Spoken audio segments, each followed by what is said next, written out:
Thank you, Dorothy. Good evening, delegates, staff, and honorable guests. Bienvenue à Montréal. Welcome to Montreal and to the 2012 McGill Model United Nations Assembly. My name is Michael Tong, and I'm the president of the International Relations Students Association of McGill, a federally incorporated student-run, not-for-profit organization with special consultative status to the UN ECOSOC. Our organization strives to offer a neutral forum for students to express their interests in international affairs and the United Nations. Alongside publishing an academic journal, sending delegations to other conferences on the circuit, and coordinating outreach programs in and beyond the Montreal community, IRSAM runs 3 annual Model UN conferences, with McMUN bringing together over 1,300 delegates from across the globe for a weekend of spirited debate, consensus building, and memorable night events culminating in a McParty. The Secretariat and conference staff have been working tirelessly for almost a year to put together one of North America's premier Model UN conferences. And on that note, without further ado, please rise for the 2012 McMUN Secretariat and remain standing for the national anthem.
It is now my pleasure to welcome Nir Kumar, the Secretary General of McMUN 2012.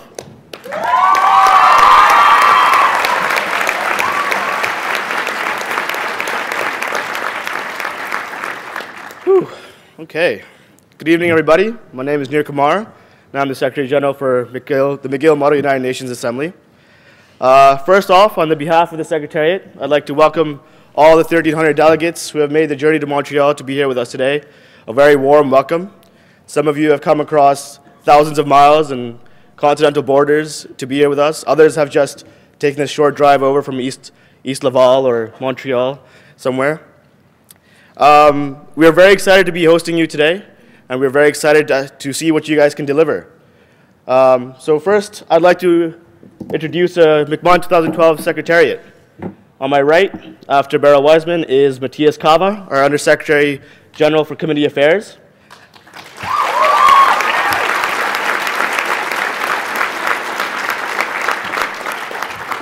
Next to him are his three deputies. Daniel Stices, our Deputy for General Assemblies and ECOSOC Committees.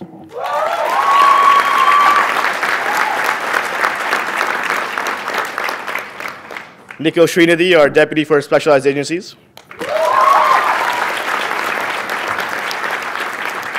And Abdal Mazar Shafi, our Deputy for Crisis Committees.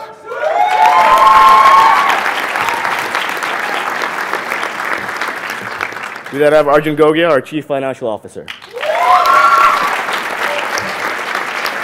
On my left, I have Michaela Nixon, our Chargé d'Affaires. Next to her is Yu Ji An, our Deputy Director of Public Relations. Aditya Swaroop, our Director of Public Relations. Justin Roy, our Chief of Staff. And always a fun name to say, Julian Galliano Celestino, our Chief of Operations. And last but not least, our latest and newest addition, Andrew Shakespeare, our USCIT.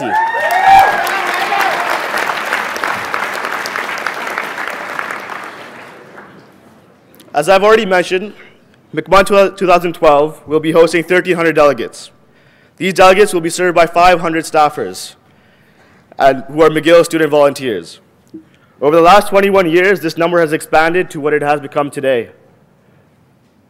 And we started with just 300 delegates from just Montreal. And today we attract an international audience from all over the world, especially the US and Canada. And we started with a handful of staffers, 50, I think. And now we have 500. This growth is a statement of our success, but it has to be further examined. Of the 1,800 people involved today at McMUN, 89% of them are involved with committee topics in a substantive way. That means 1,600 students, undergraduate students, are here today to deal with topics of the world and have a serious conversation. And this begs the question of why. Why are you, the delegates, here today? Why are the 500 staffers here today? And why am I here today? And I'd like to talk about that a little bit, if you don't mind. It is important for me, particularly because I'm an economics student, to frame this question as a question of allocation of a limited resource, which is time. I know this might sound a little bit nerdy, but bear with me. And there are trade-offs when it comes to that allocation. The question has become more and more important to me over the last 10 months of preparation, as I've seen my time as a college student sort of dwindle away. What do I do with my time? How do I allocate it, and how do I spend it? And it's become important to me to really make sure that I'm doing what I want to do. And I have to ask myself, should I be doing Model UN? And every time I ask that question, I have to say the answer is yes. But the reasons have changed over the years. In the past, my answer to why I do Model UN has been because I get to meet new people, see new places, go out, have social experiences. And I think a lot of you right now are probably saying, yeah, that's why I'm here. Yeah. And I think while that is a reasonable and rational reason to be here, it's a pretty shallow analysis of why we do Model UN. I think if we dig deeper, there's a lot more to see and a lot more to our choice to be here. Most of us, if not all, come from universities that have a plethora of opportunities, of activities, of choices that we could do. And and they all provide the same experiences. A lot of them provide opportunities to meet new people. A lot of them provide opportunities to test ourselves, to go and see new places, to go out, have fun. Yet we choose to be stuck in a conference room for 4 days. We choose to be discussing world issues, local, regional, global. And we're here because we make a conscious decision to be here and discuss these topics. So why is that? Why is it that while we could be snowboarding or going to, I don't know, what do we do these days? Sorry, I've been cooped up too long. I used to go to roller coasters. I guess that's what people could do. So why are we not doing that, and why are we here today? And I think that's a really important question to ask ourselves if we want to get the most out of our experience here. It is easy to see, I think, that there's a thirst for intellectual experiences that are more stimulating than the average college education that you get from our universities. And it is a thirst for experiences that test the otherwise intangible theories and research that we digest in classrooms. It is a desire to sort of find out what we actually know without having to cram for it 24 hours before our final exam. It's a desire to test ourselves without having an authoritative figure telling us what the right answer is, what the wrong answer is. And ultimately, it is to find out what fuels our interest and stokes our passions. So there has to be a reason for making the choice to deal with the international, regional, and local issues instead of going to Mont Tremblant. And in my opinion, there must be an intrinsic belief in each and every one of us that by better understanding the issues and topics debated at these conferences and sharing that understanding with other people from all around the world, that we can help change the world. And yeah, okay, I understand that you guys are probably thinking this is pretty hyperbolic, pretty naive, and even cliche. But we need to realize that there are only a few people who we remember as people who have changed the world, the Gandhis, the Einsteins, even the Osama bin Ladens. But it has also taken each and every one of the population in history to make the world what it is now. Normal people in local communities, in classrooms, in conferences like these, who have made small changes, who have done things, who have affected small groups of people, their families even, who have changed the world and made it into what it is today. And I think we already have changed the world.